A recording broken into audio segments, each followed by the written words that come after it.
কোভিডৰ পৰিস্থিতিৰ ওপৰত লক্ষ্য ৰাখি hslc তথা hs পৰীক্ষাসমূহ বাতিল কৰা হৈছে তেনে পৰিস্থিতিতে এতিয়া hsৰ ফলাফল 31 জুলাই ঘোষণা কৰিব বুলি কোৱা হৈছে কিন্তু এতিয়া এক প্ৰশ্ন উত্থাপিত হৈছে যে কিহৰ ওপৰত ভিত্তি কৰি প্লাই কি তথ্যৰ ওপৰত ভিত্তি কৰি hsৰ ফলাফলসমূহ ঘোষণা কৰিব বাৰু সেই বিষয়ে জনাম এতিয়া টাইমিটৰ প্ৰতিগৰাকী দৰ্শকক কিয়াতে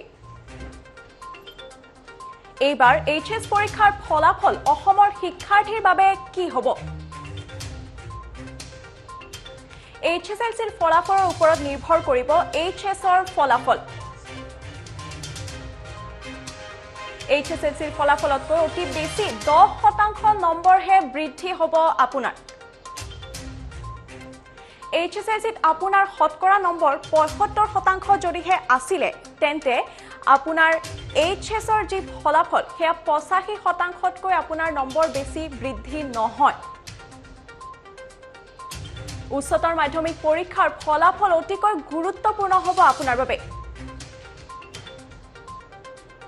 বহু ছাত্ৰ ছাত্ৰী এবাৰ অনুত্তীৰ্ণ হ'ব অৱশ্যে এই পৰীক্ষাত যেহেতুকে এবাৰ পৰীক্ষা বাতিল কৰা হৈছে তেনে পৰিস্থিতিত এবাৰ কিহৰ ওপৰত ভিত্তি কৰি hsৰ পৰীক্ষাৰ ফলাফল ঘোষণা কৰা হ'ব তেনে ধৰণৰ এক প্ৰশ্ন উত্থাপিত হৈছিল আৰু সেইবাবে এতিয়া আপোনাৰ hslcৰ যি ফলাফল আছিল সেই ফলাফলৰ ওপৰত সম্পূৰ্ণৰূপে নিৰ্ভৰ কৰিব আপোনাৰ hsৰ ফলাফল যদিহে 75% আপুনি শতকৰা পাইছিল hslcত তেনেহলে আপুনি hsৰ ফলাফল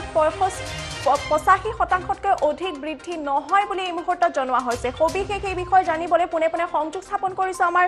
মুখ্য সম্পাদক ঋতুস্মিন শৰ্মাৰ সৈতে হয় শ্ৰী ইতিমধ্যে আমাৰ হাতত যিটো তথ্য আহি পৰিছে যিটো hs ফলাফল দিয়া হ'ব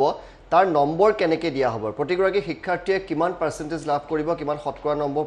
লাভ কৰিব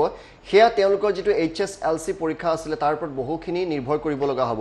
যদিহে কোনোবা এগৰাকী শিক্ষাৰ্থীয়ে ধৰক 60% নম্বৰ পাইছিলে তেওঁ hsত এবাৰ 70%তকৈ অধিক নম্বৰ হয়তো নাপাব এনেকুৱা এটা ইতিমধ্যে মূল্যায়ন নীতি বনোৱা হৈছে আৰু এই যিসকলে hs ফাৰ্ষ্ট ইয়াৰ পৰীক্ষা দিছিলে সেই hs ফাৰ্ষ্ট ইয়াৰ পৰীক্ষাৰ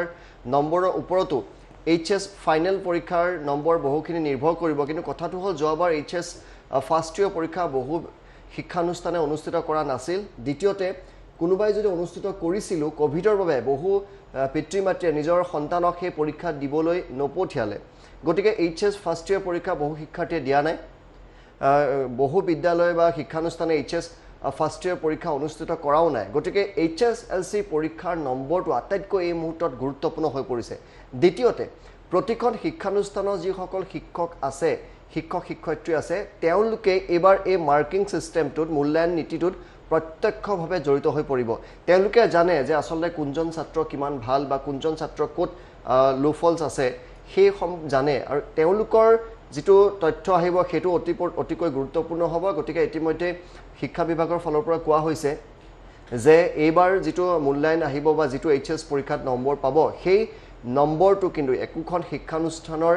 প্ৰতিজন শিক্ষক শিক্ষয়িত্ৰীৰ প্ৰত্যক্ষভাৱে সেই নীতিটোত তেওঁলোক জড়িত হ'ব সেই অত্যন্ত গুৰুত্বপূৰ্ণ কথা কিন্তু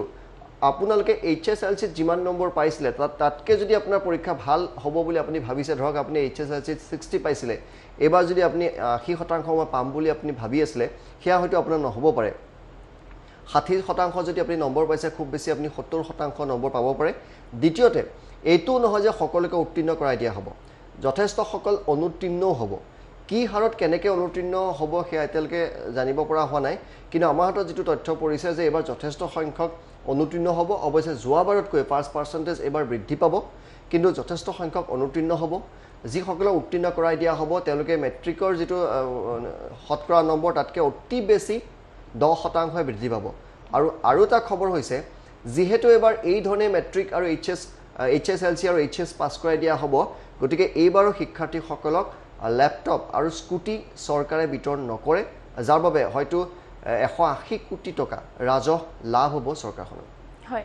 ঋতুস্মিন শৰ্মা এইখিনিতে আপোনাৰ পৰা আন এটা কথা জানিব বিচাৰিছো আপুনি কৈছে যে অনুত্তীৰ্ণ হ'ব ছাত্ৰ ছাত্ৰীসকল সেইসকলে নিশ্চয়কৈ অহাবাৰ ৰিপিট দিব পাৰিব যোৱাবাৰৰ সিস্টেমৰ নিচিনাকৈ পাৰিব সাধাৰণতে অনুত্তীৰ্ণ হ'লে যি ধৰণৰ এটা পদ্ধতি থাকে একেটা পদ্ধতিয়ে এবাৰ একেটা পদ্ধতিতে আকৌ তেওঁলোকে পৰীক্ষা দিব পাৰিব কিন্তু ইয়াত এটা ক্লজ আছে যদিহে আপোনালোকে আপোনালোকৰ যিটো নম্বৰ দিছে সেই নম্বৰটোক লৈ যদি আপোনালোক সুখী নহয় তেনেহ'লে আপুনি সেই বোৰ্ড ওচৰলৈ কাউন্সিলৰ কাষলৈ যাব পাৰে আৰু কাউন্সিলে এইটো এটা পৰামৰ্শ দিছে যে প্ৰয়োজন হ'লে তেওঁলোকৰ কাৰণে পৃথককৈ এটা পৰীক্ষা হয়তো পাতিব পাৰে গতিকে আপুনি যদি আপোনাৰ যিটো নম্বৰ লাভ কৰিব ধৰক 70% আপুনি নম্বৰ পালে এইচএছত কিন্তু আপুনি ভাবি আছে মই 80% পোৱাৰ যোগ্য মই সন্তুষ্ট নহয় তেনে ক্ষেত্ৰত আপুনি কাউন্সিলৰো কাষ চাপিব পাৰিব